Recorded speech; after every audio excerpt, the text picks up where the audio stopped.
అందరికీ జై భీమ్ జై పూలే. తెలంగాణ రాష్ట్రంలో వైద్యం పరిస్థితి చూసుకున్నట్లయితే చాలా ఆందోళనకరంగా ఉన్నది.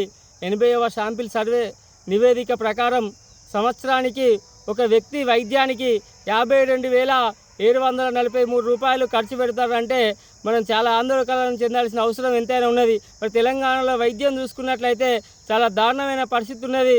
ఇక్కడ మనకు గవర్నమెంట్ హాస్పిటల్ ఎంజీఎం తలామానికమైన ఎంజీఎంలో చూసుకుంటే ఒక వ్యక్తిని మరి పేషెంట్ను ఎలుకలు గడిచినటువంటి పరిస్థితి ఉన్నది. అదేవిధంగా చిన్న పిల్లలకు ఒకే ఆక్సిజన్ పెట్టి తీసుకుపోయినటువంటి ఎక్స్రే తీసుకోకపోతే ఒకే ఆక్సిజన్ పెట్టుకునేటువంటి పరిస్థితి ఉన్నది. అదేవిధంగా ఆదిలాబాద్లో చూసుకున్నట్లయితే అప్పుడే పుట్టిన పాపను తీసుకొచ్చి మరి అక్కడ బెడ్ పైన ఎత్తే నిర్లక్ష్యంతో అక్కడ ఫ్యాన్ ఊరిపోయి పాప పైన పడ్డేటువంటి పరిస్థితి నెలకొన్నది. మరి ఇంకొక కాడ చూసుకున్నట్లయితే పేషెంట్కు ఆధార్ కార్డు లేదన్న నెపంతో కిడ్నీ వ్యాధి వస్తే మరి ఆయన అడ్మిట్ చేసుకోకపోతే 3 రోజులు హాస్పిటల్ చుట్టుంటే మళ్ళీ ఆయన మార్చేరులోకి ఎత్తే మార్చేరులో మళ్ళీ ఆయన మెసులితే మళ్ళీ బతుకున్నారని మళ్ళీ తీసుకురావడం జరిగింది. తీసుకొచ్చినాక సుధా మళ్ళీ వైద్య నిర్లక్ష్యం వల్ల అతను చనిపోవడం జరిగింది. అదేవిధంగా తల్లి గర్భంలోనే మరి శిశువు జన్మించకముందే నిర్లక్ష్యం వలన మరి ఆ కడుపులో ఉన్నటువంటి శిశువు చనిపోయినటువంటి పరిస్థితి నెలకొన్నది. ఇట్లా చెప్పుకుంటూ పోతే హాస్పిటల్ పరిస్థితులు చాలా దారుణంగా నెలకొన్నటువంటి పరిస్థితులు ఉన్నాయి. స్థానిక పిహెచ్సిలలో చూసుకుంటే సరైన మందులు అందుబాటులో లేవు, వైద్యులు అందుబాటులో ఉండలేరు, పరిసర ప్రాంతాలు సరిగా లేనటువంటి హాస్పిటల్ కోకొల్లుగా ఉన్నటువంటి పరిస్థితి. ఇక్కడ మనం చూసుకుంటూ పోతే మరి అన్ని ప్రభుత్వ హాస్పిటల్లో ఉన్న వైఫల్యాలే. మరి ఈ వైఫల్యాలు ఎందుకు ఇట్లా ప్రభుత్వ హాస్పిటల్లో ఉంటాయి అనేది మనం ఆలోచన చేయాల్సిన అవసరం ఉన్నది.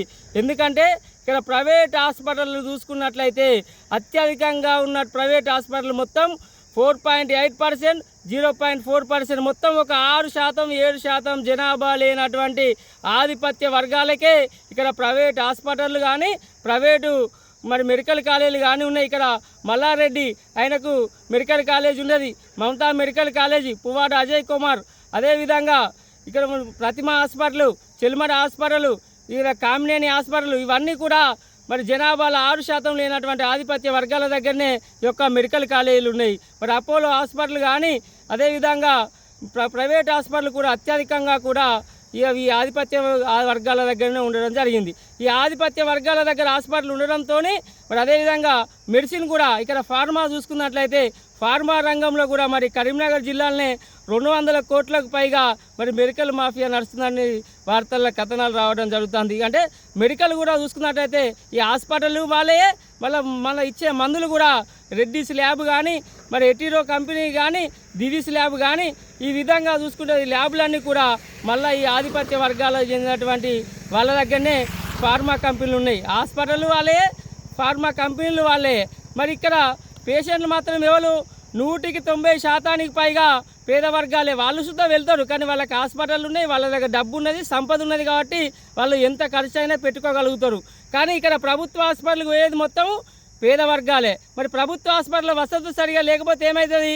ప్రైవేట్ హాస్పిటల్కి వెళ్తారు. ప్రైవేట్ హాస్పిటల్లో ఎవరై 90% ఉన్నటువంటి పేద వర్గాలు 6% జనాభా లేనటువంటి ఆధిపత్య వర్గాల హాస్పిటల్లోకి పోయి భూములు అమ్ముకున్నటువంటి పరిస్థితి, ప్రాణాలు కాపాడుకోలేనటువంటి పరిస్థితులు ఈ ప్రైవేట్ హాస్పిటల్లో ఉన్నాయి. ఇలా ఓపీ ఫీజులలో చూసుకుంటే మరి మెడిసిన్ చూసుకున్నట్లయితే అత్యధికంగా మరి ధరలతోని సాధారణ కూలి ఎలా బతకగలుగుతారు అనేది మనం ఆలోచన చేయాలి. మరి యొక్క ప్రభుత్వాలు మరి వైద్య రంగానికి ఎటువంటి కేటాయిస్తుంది?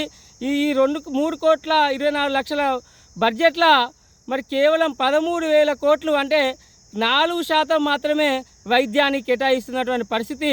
మరి యొక్క మన యొక్క ప్రభుత్వం వైద్యానికి కేటాయిస్తున్న పరిస్థితి ఈ రకంగా ఉన్నది. మొత్తం ఎక్కడ చూసినా ఉస్మానియా తలామానికమైన ఉస్మానియా హాస్పిటల్ కూడా మరి కుక్కలు, మన ఆంధ్రప్రభలో కుక్కలు తిరుగుతున్నటువంటి పరిస్థితి. మన అక్కడ వైద్యులకు సరైన వసతులు లేనటువంటి పరిస్థితులు నెలకొన్నాయి. మరి అక్కడ ప్రభుత్వ మెడికల్ కాలేజీలను పెట్టిరు. ప్రభుత్వ మెడికల్ కాలేజీలో కూడా మరి బోధించేందుకు సిబ్బంది లేనటువంటి పరిస్థితి ఉన్నది. అంటే సిబ్బంది లేకపోతే వాళ్ళు పాఠాలు ఎట్లా నేర్చుకుంటారు అనేది మనం ఆలోచన చేయాలి. అంటే వైద్యం పట్ల అణువణున నిర్లక్ష్యం చేయడం వల్లనే ఇవాళ ఒక్కొక్క వ్యక్తికి సగటున 52,000 రూపాయల ఖర్చు అవుతుందంటే మరి ఒక సాధారణ కూలి చేసుకునే వ్యక్తి ఆయన ఇన్కమే మరి అంత ఉండదు. కానీ ఇలా వైద్యానికి పెట్టుతానంటే అదనంగా అప్పైపోయే పరిస్థితి ఉన్నది ఇలా వైద్యం పరిస్థితి. కాబట్టి 100% ఉన్నటువంటి పేద వర్గాలు దయచేసి ఆలోచన చేయాలి. ఇలా మెడికల్ కాలేజీలు వాళ్ళకే ఉన్నాయి, మరి హాస్పిటల్ వాళ్ళకే ఉన్నాయి, ఈ గోళీలు ఇచ్చే మందుల కంపెనీలు సుధా మళ్ళీ వాళ్ళకే ఉన్నాయి. వాళ్ళ జనాభా ఎంత ఉన్నది? ఈ యొక్క తెలంగాణ కులగణ ప్రకారం కేవలం 6% జనాభా లేనటువంటి ఆధిపత్య వర్గాల దగ్గరనే ఇవన్నీ ఉన్నాయి. మనం కేవలం పేషెంట్లుగా పోయి అప్లై అవుతున్నాం.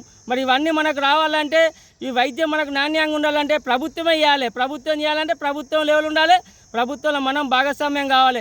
ఇలా డాక్టర్ ఫీజు ఇలా ఓపీకి 500 అవుతున్నాయి. కానీ ఎన్నికల సమయంలో మనం చూసుకున్నట్లయితే ఇలా 500కో 1000 రూపాయలకో తాత్కాలిక పథకాలకు చూసుకుంటే ఒక్కరోజు హాస్పిటల్ ఖర్చుతో కాదు, ఒక ఎక్స్రే ఖర్చుతో కాదు.